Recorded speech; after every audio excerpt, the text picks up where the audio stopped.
Here on the Trading Coach podcast, we talk a lot about accelerating your wealth, not just through trading, but by finding other forms of supplemental income as well. Well, an easy way to do that is by sharing your story by using Spotify for podcasting. Not only do they allow you to record and edit right from your phone or computer, but they'll also shoot it out everywhere that podcasts are heard and even pay you to do it, which still doesn't make sense, but hey, we'll take it, right?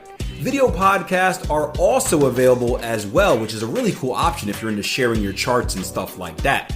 Best of all, it's free.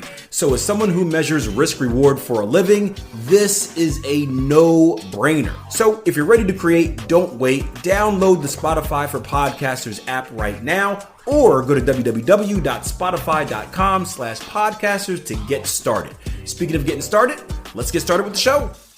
Hey gang, welcome back to the Trading Coach podcast. As always, I'm your host, Akil. In today's episode, we're going to talk about the ever so delicate balance between making as much money as possible and also keeping your sanity, right? Why is keeping your sanity important? Well, because if you can't keep your sanity, you can't keep your profit. So enjoy the conversation. And as always, make sure you subscribe to the podcast and please leave me a rating and review if you have the time. Or do you want to kind of look for the bigger moves with these breakouts? And that's an overall philosophy question for you guys with trading. Am I going to be more of like a buy and hold type person where I get into trades and I kind of hold for the... It's basically like the difference between being a trend continuation trader and a counter trend trader. Where a counter trend trader, we're looking to be in and out of the market rather quickly, right? We're looking to get in and like, hey, quick reversal, quick little area of relief, then boom, get out. Trend continuation trader, they're looking to catch that extension where, hey, I'm looking to get in. I'm looking to ride this thing for a little bit. Pros and cons to both. But the question is, which one do you want to be? And that's going to be the biggest dilemma if you're going to, in many strategies, but specifically if you do something like this and you're not using like a bigger directional bias, is how do I want to handle this situation? Do I want to look to be in and out quickly and gather a bunch of small wins, but have to maybe look at a few big wins and leave them on the table? Or do I want to put myself in position to catch those big wins, but understand that there's going to be a lot of kind of small moves that I can't profit off of? Or do you find the middle ground where you do a little bit of both, where you use multiple targets and you take a conservative target off, and then you keep one on just in case? Now, in those cases, there's pros and cons of that as well. You can kind of catch the best of both worlds because you can catch that small win, but also you still have some skin in the game for the big win. But on the times where you get that small win, and then it comes back up to stop you out, you've only taken half profit off instead of a full position. George says, I am done with trying to catch those big wins. I'd rather look for in and out. Now, let me ask you this, George. Why do you say you're done? I know why, but just so our other traders can hear it from someone with experience. And again, this is just George's opinion, not a good thing or a bad thing. But I always like hearing why you're done with it, because I think it's very interesting how, again, all traders are different. There's no wrong or right philosophy at all.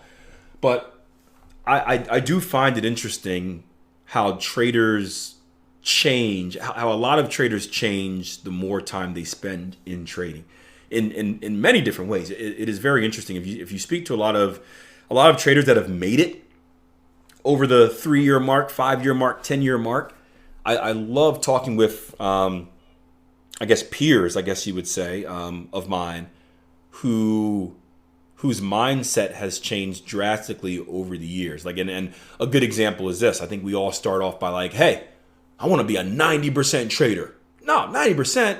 I want to be a 95% trader, right? Where that's like our goal. And then like we slowly realize where it's like, nah, I think I'll be cool with like 80. And then it's like a year later, you know what?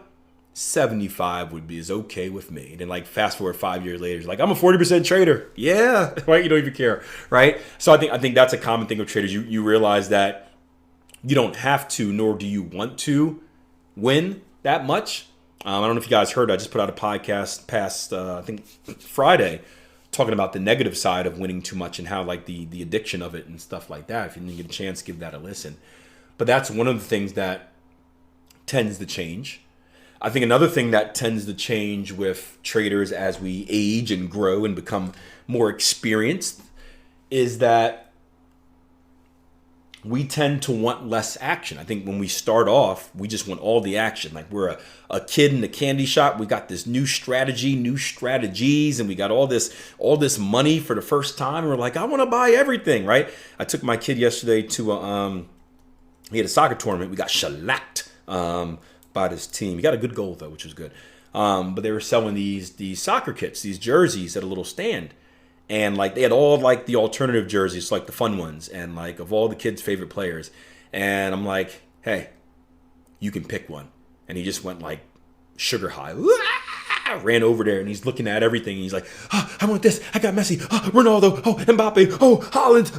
Oh, this. Oh, that. I'm like, hey man, like I'm not trying to be here for an hour. You got to pick one. And he's hummingbirding back and forth like he didn't know what to do, right? So he's like a kid in the candy shop because he knew he was getting one. But he wanted all of them, right? So a lot of traders start like that. We want all this action. And then like, again, fast forward 3 years, 5 years, 10 years, right? Those are usually pretty good timestamps. Usually 3 years later, you're a consistently profitable trader. If you make it that long and you have a more realistic view of what's happening.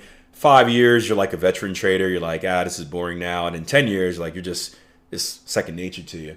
But another one is like that, where it's like, in the beginning, you want the action. You want all the action. Like, I want to take 100 trades a day, right? You get older, you kind of want less. You're like, man, like, if I'm in a trade, that means I gotta manage this thing and I gotta record it. Like, let me just get a couple good ones, right? It's really a quality over quantity type of thing. So that's another thing that changes. Going back to the main question was, again, going back to the big win or the small win. George said, I'm over wanting to catch those big wins. I'd rather look for small in and out. He says, one of the main reasons was I could not handle it. I could not handle going for like 300 pips in my favor before giving it all back. For me, that was a big thing. I traded a trend continuation strategy before where it would capture those big wins. And I was all like seduced by the 600 pip winner in testing, right? I'd see like a couple of those 600, like 1,000 pip wins, and it would seduce me like a siren, right? Dragging me into this island, and I would like, oh, I want it, I love it, right? And then like in real life, man, there was so much pain. There were so many shipwrecks on the way getting to that island that it was hard. They'd bring me in and they spit me back out and give me nothing, right? Over and over again. And it was very difficult for me personally to mentally handle being up like 300 pips, like George said, and then getting out for like loss or getting out for break even. And then like you tease me long enough, right?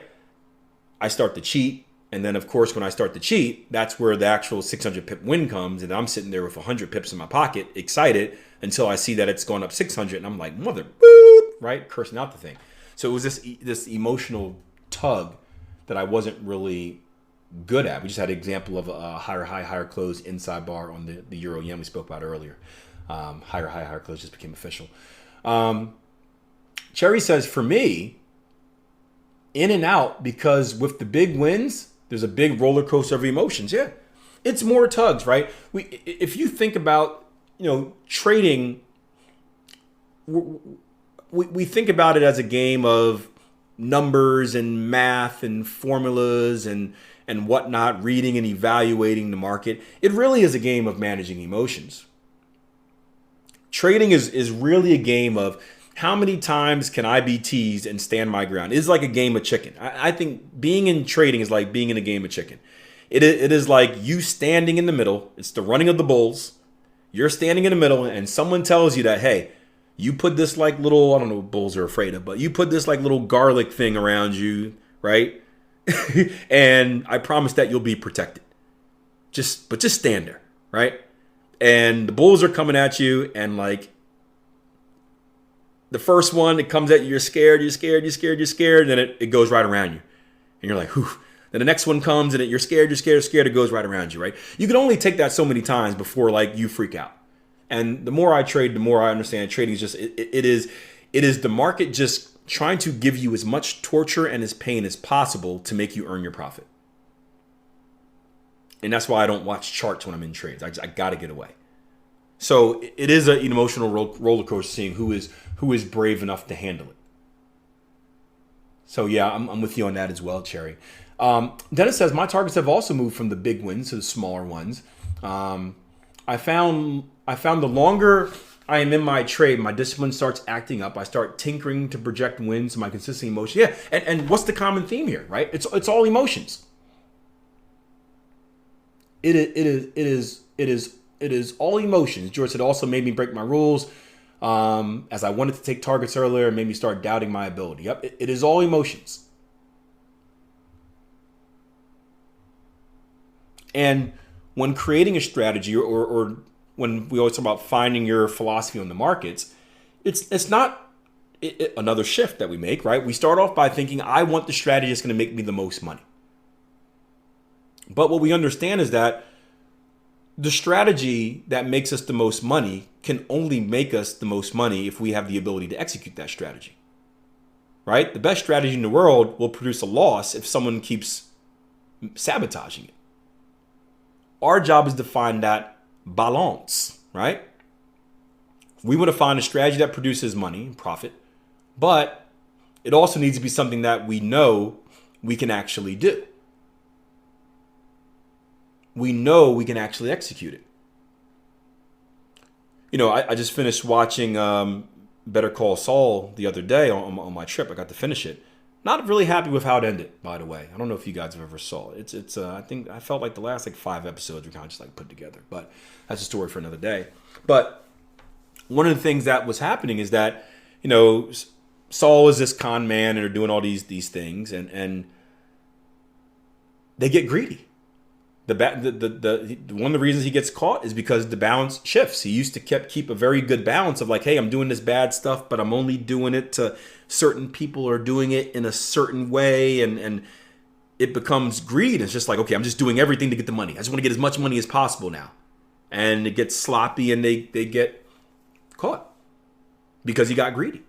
And that's what happens to most bank robbers as well. I actually heard a weird stat years ago that said most bank robbers, maybe not most, but a high percentage of bank robbers that get caught, they don't get caught on their first attempt. They get caught on their second or third attempt.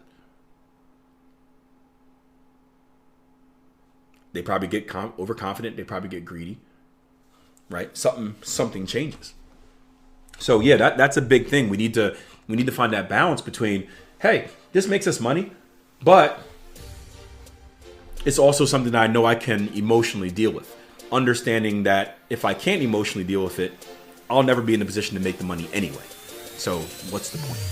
Hope you enjoyed the episode, guys. Hey, if you're interested in learning how to trade and starting your journey, no better place to start than our website, www.tier1trading.com. We take on traders of all levels. So if you are brand spanking new, or maybe you're experienced and just stuck, check it out, www.tier1trading.com. I recommend the 14-day risk-free trial membership. That way you can sample what we have to offer and make sure that we're the right fit before making any type of commitment.